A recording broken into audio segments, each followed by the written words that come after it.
of narcissism. So Okay. narcissism Okay.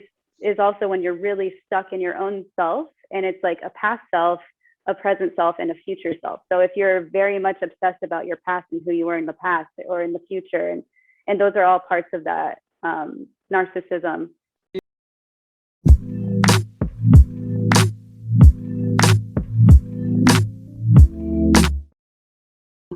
All good. I'm doing well. I'm doing well. Just working in the artist studio today. Okay. Okay. Okay. So Lala, first of all, welcome to my show. It's called Minding My Business, and I have been running this podcast since.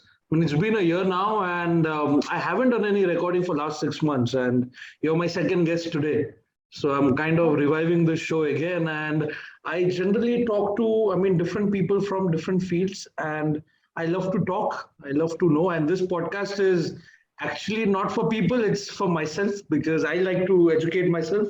And I saw your post in one of the groups where, I mean, that word alternate reality, it just like, blew me. I mean, these are things which, I mean, we don't know. I mean, I don't know. I don't know about other people, but I think in general, I mean, if you're not aware about those terms, you're not aware about those terms. So it's as simple as that. So yeah, I mean, Lala, before everything, I've gone through your website, but I would like to know from you also. I would like to know a little bit about you. Are you an American? You are a Venezuelan American, right? Yeah, so I was born in the United States. My mom is Venezuelan and my Okay. father is American. So yeah, I was born Okay. in Colorado. Okay. And right now you're in France, Paris. Yeah, I've lived in France for the last 9 years, so it's home Ah, now. okay, Yeah, okay, okay, yeah. okay.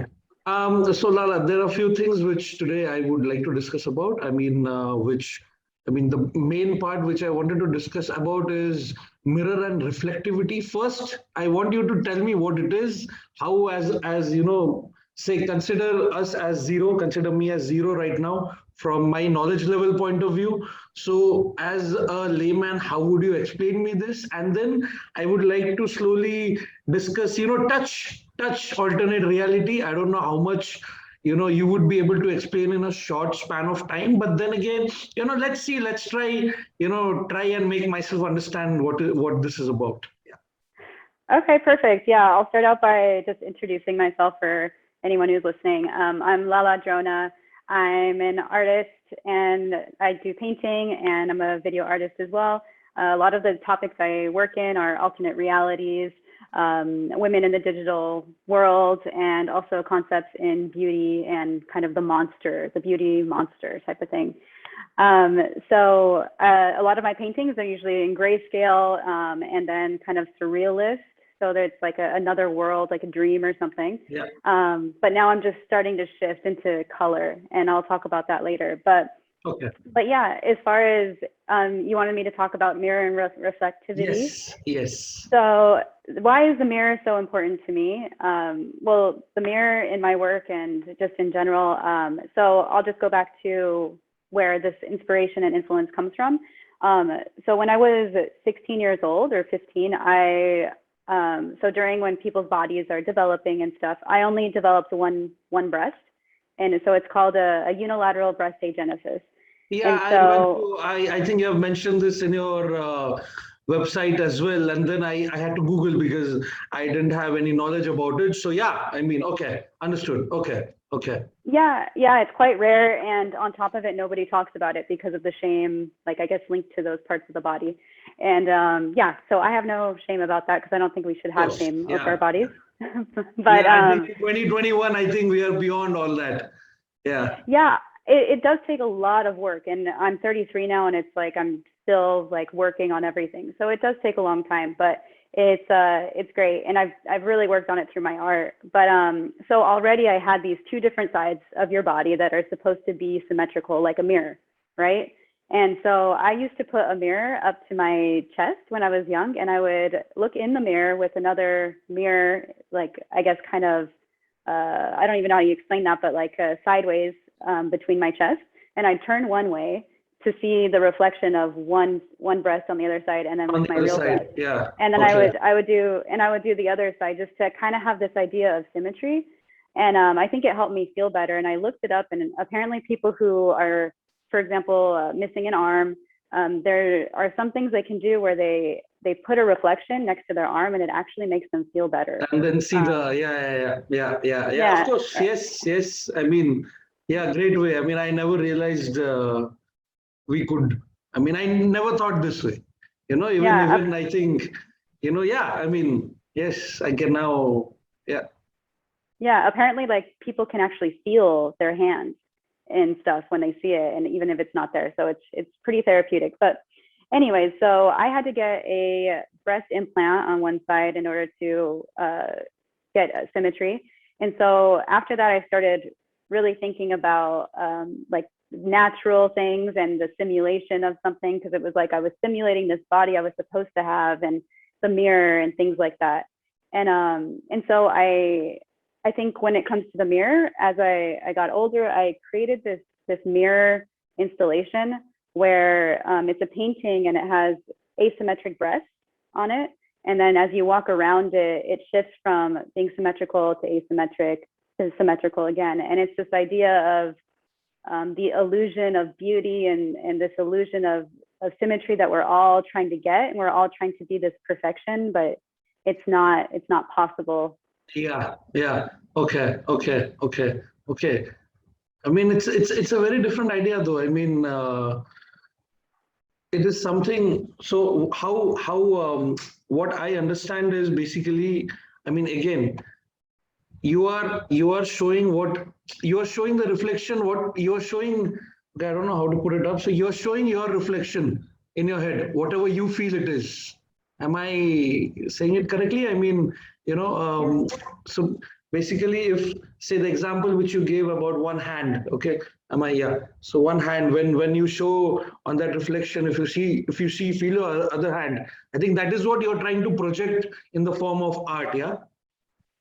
Yeah, it's something similar to that. And I showed that piece for an exhibition that was called Obligatory Narcissism, and the idea was that every artist would show a piece with a mirror in it, and so everybody would take a selfie with the mirror, and then it would also do promotion for the exhibition. But my mirror, it only reflected on the painting itself. You couldn't find yourself in the mirror. Okay. You could only, And so okay. And so the curator was a little bit upset with me, but at the same time she was like, okay, that's cool.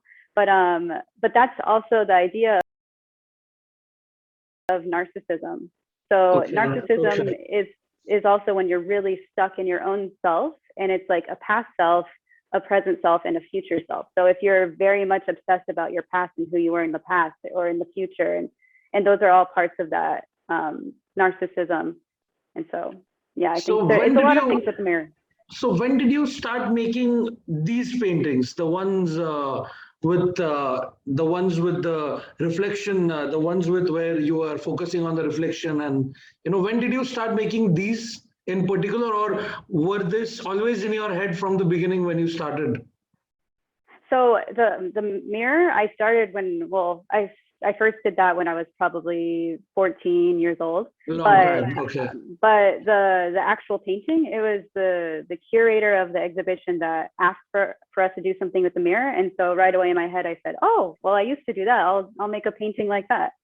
And so, yeah. Yeah, it's really different. I mean, I've never thought about a painting this way, like, I have seen paintings where you can immerse yourself into it. Like I've seen different kinds of paintings from different people, like popular people, not so popular people. But, there are paintings where you could, but, I haven't thought about it this way. Like, I mean, probably because no one, I mean, I never came across something like this. So it was something, again, when I read your profile also, it was something like, wow.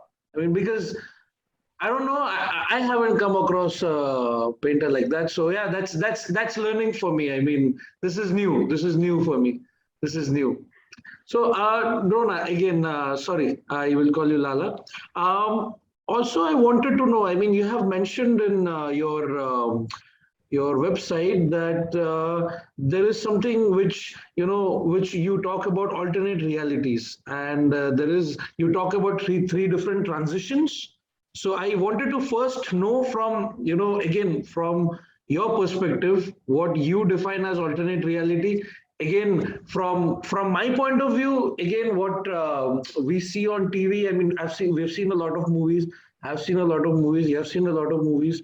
So, I mean, in general, I know what an alternate reality is in a movie. Again, something which you create, which probably you would want a reality to be, something which you aspire it to be, or something which you feel is a reflection of this society, but in a different way. I mean, there are different ways to define it, but I would like to hear how you define alternate reality through, I mean, your paintings, and again, what is your thought process?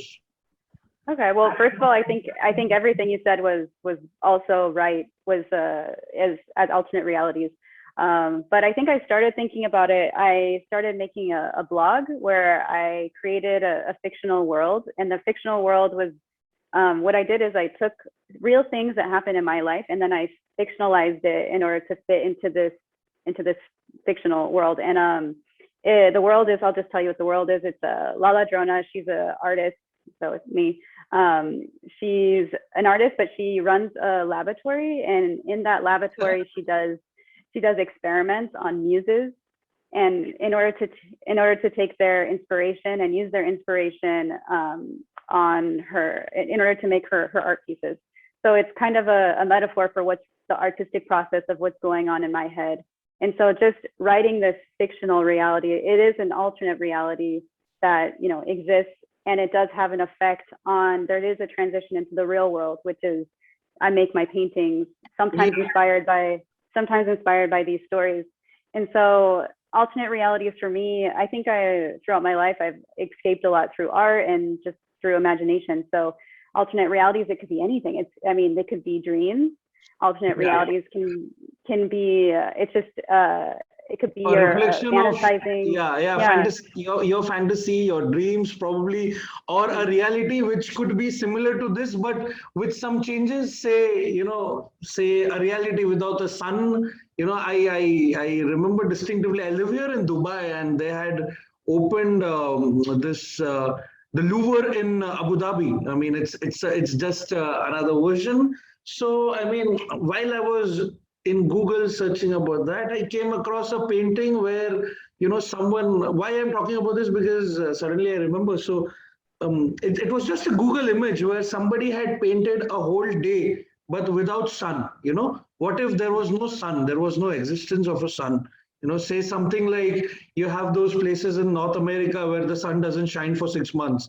Say, suppose the sun never existed. So how would that reality be? So that was something like, okay, I mean, it's somebody's imagination. And again, when I'm having this podcast now with you today, and I can actually, think about it, like, again, alternate reality is something, it's a reality which you define, which you're taking out from your mind and putting it out there. So, I mean, again, if I can ask you, how long have you been painting I mean, has there always been alternate reality paintings? I mean, you could make that from the beginning, or I just wanted to know, I mean, since when did you start making these? Sorry, I speak a lot.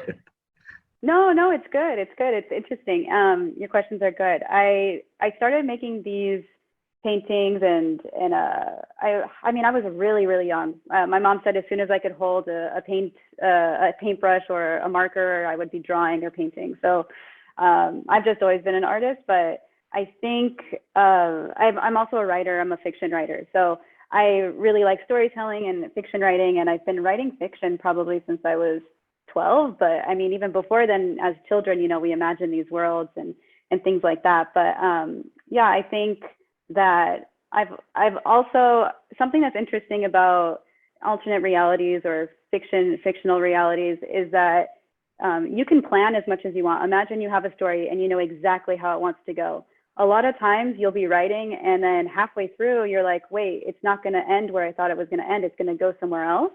And that's because these alternate realities are, in one way or another, are kind of real. They're really living. These characters kind of make their own decisions as time goes.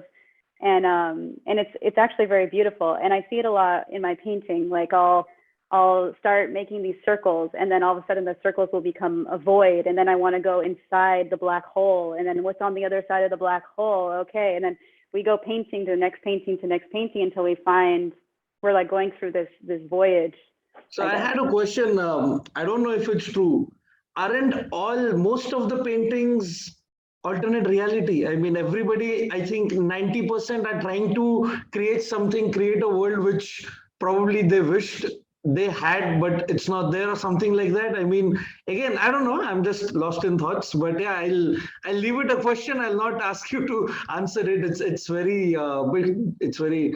I mean, it's a general question, but yeah, I mean, I understand. I understand. I mean, when before this podcast, also, I went through a lot of stuff because I wanted to be prepared about what I was talking, to you, and I thought probably this is one topic which bounced my head. Apart from basic replies, I don't know much, and it's not about I can't go to Google and look for alternate reality. There's no definition. And so that is something which again interested me to have this podcast with you, because I wanted to I generally I speak to a lot of people, and I've had different podcasts before, and sometimes somewhere very rare you come across people where they talk about alternate reality, or say reality which is virtual reality. So when I talk to people like these, they always come and tell me that this is again something which is created from your own mind. Either it comes out from your own mind, you're projecting it, or you're modifying what you're seeing around you. So again, then that is what, when I told you 5 minutes back, that isn't everything an alternate reality. That's why I said this, because whatever we make generally, apart from painting the society, everything else which doesn't exist in the society is an alternate reality. Yeah, no, it's true. You're kind of getting into simulation theory right now. Yeah. It's really cool. But I totally agree with you. I think that I would argue that everything is an alternate reality or a simulation, and I'll tell you why. It's like, if you think about it, everything that we understand is through our senses. So taste, smell, touch, everything like that in our vision. So, but what's happening is we just have our bodies. We live inside our bodies. And so our brain is what understands or what computes everything. So you touch something in the exterior world, and then your brain decides to, its program talks, kind of simulates for you what you're touching. And then same with what you see. What you see is also something that's happening inside your brain. So no matter what, everything that you're experiencing on the outside of the world, in the outside world, you're experiencing within your body, and it's inside your brain. So you're not really ever really experiencing the outside world. It's like a simulation or a projection of the outside world. Yeah. I mean, I could go on and on, but when I think about it, it just, breaks you apart. Okay, Lala, I also read in your website. Again, everything what I've gathered about you is from your website, so that's why I keep quoting it. So you have also made a short film, is it? You have also made a short film. Sorry, I didn't have the time to watch that. You have made a short film, is it? You have already also made a short film, right? Well, I have made a few short films. I made one called Tape Monster. So it's one of my favorites. I made quite a long time ago, but yeah, it was. Are they all surrounded around paintings, or like you have? I just wanted to know, are your short films all surrounded with the idea of paintings, or stories coming out of those, or they're like a completely different thing? You're like making live action films also, like casting people in it, or like you are generally preferring to make movies out of paintings, something, what I'm saying, like, characters coming out of your world which you have created, your world inside the paintings, and Yeah. Well, Tape Monster, it has to do with paintings, but I have another one that takes place in my fictional universe, like in the laboratory where they're doing an experiment on a muse. And then I use that, whatever the inspiration was from that film, that was produced in the laboratory. I used that to title my next painting. So the painting wasn't in the film, but I used the title from the film. Okay. Yeah, so that. Now I'll watch But I do have performance art as well, like where it's not necessarily. Or I just actually recently made a short film where it doesn't have anything to do with painting. So I do make. Yeah. Okay. So, Lala, we are kind of coming to an end to our podcast, but one very important thing. So, as you said regarding your medical condition, so while growing up, like, I mean, again, see, I'm an Indian, so I come from a society where, I don't want to say it, but we are judged. We are judged, and we are, immediately we are, you're like written off, or either people take you up or take you down. So again, I think, I'll cut this, but again, you probably come from a country or a society which is little bit more say progressive than where I come from. But I would like to know, like, as growing up, again, I don't want to get into details, but facing what do you say, not criticism, like facing comments and something, like, did you face it at all, or it was less than expected, or how was it? And then again, yes, I believe all that became an inspiration for you later on, but I just wanted to know, say you're painting since from the age of 14, so probably that was the time you would have got inspired by something. So till then, was life very difficult for you, or you thought like, no, like, just leave it, like, this is how it is, I'm gonna do it my way? But what I'm asking you, like, did you feel that there was a constant pressure from the society to be for you to be how they want you to be, and then are these paintings all a reflection of those times, or like, just asking? How Okay. did it all happen? Yeah. Well, actually, right now I'm making a documentary about my full experience. It's called Lala Drona, A Genesis, and it will be out in like 2 years, because right now I'm going through my final surgeries to just get rid of the implant, and I don't want any more silicone or anything like that. So anyways, but yeah, so was it difficult for me? I would say it was really difficult. It was not easy at all growing up like that, especially when you're young and you don't know what's going on with your body. You want to meet people. You want to meet, you want to, I guess, like, explore. And I kept this secret for myself for a very, very long time. And I think because I thought it was so dangerous, I didn't want other kids to make fun of me. I didn't want people to think I was gross or something. Did it make you like reserved person? Like, did it make you a sort of a reserved person? Okay, like, because of this, probably I don't want to talk to them, or like, people become reserved due to such thoughts like that. Were you like that, or like, are you still like that, or are you a private person? So I was very private. I was very reserved. I didn't trust anyone. So I always made sure to have friends who talked a lot or didn't really ask me a lot of questions, because I knew I was safe around them. They would never really know my secret. And so that was also very, very bad, I think, for me. And so in the end, anytime when I was older, and if I had a partner and they saw my breasts or something, I was always really afraid of their reaction, but it was always really good. And I think the person who did the most damage to me was myself in my own brain. So it's really, really sad. But I think if I were to be more open about it when I was younger and tell more people and trust more people, I think I wouldn't have damaged myself so much. So it's sad to say, but we can't force ourselves to think how we think, no? I mean, that is something which, Okay. But at the same time, and in the end, I think through this whole experience, I've learned that, bodies are bodies. Like, we're humans, we're on this earth. Like, there's different kinds of us. It's all like, it's just a body. It's not a big, it's not a big deal. It's okay. That's it. Yeah. Of course. I mean, that's what I mean, I've always been a big person.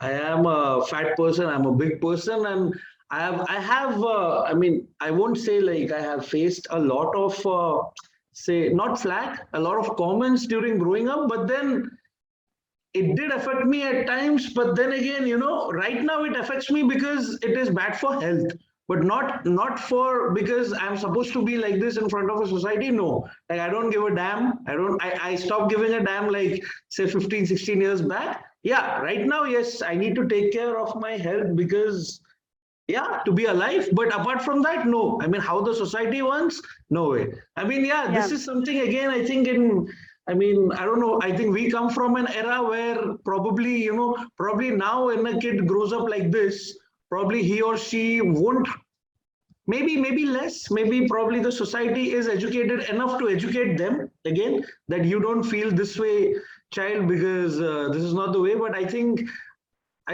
in our times probably we just didn't have the resources in a way. We just didn't have people around to tell us to just chill out. Probably, like maybe our parents also, they thought maybe it's best to leave them alone, or like, they didn't know the right way. That's what I wanted to say. I mean, probably they didn't know the right way then. Maybe today, in today's scenario, I hope this isn't happening, or it's happening probably a little less. But yeah, I mean, Mhm. so all these thoughts came out as paintings for you, is it? Yeah, exactly. That's how I dealt with everything and expressed. Yeah. So Lala, what's your normal day like? Yeah, how much are you like painting every day? And you're always, how many projects do you work on? Say, I'm working on 3 paintings a day. You make one, you take a break. Do you go and touch something else? Is it like that, or you finish one in one go and then you do something else? What's the process? Well, usually I like to have at least two going on because sometimes I Yeah, can get bored, I thought so. but or not bored, but just like having two, even when one is Suddenly you'll drying, have then an the other idea one. for Yeah, one and you'll go and give a touch up and then come back. exactly. And then I also have my writing projects and things like that that I work on, and then of course the administrative kind of stuff as well. So in general, how much time are you taking to finish it? Is there a time first? I don't know. I mean, we are all, at the end of the day, you won't believe in people like us.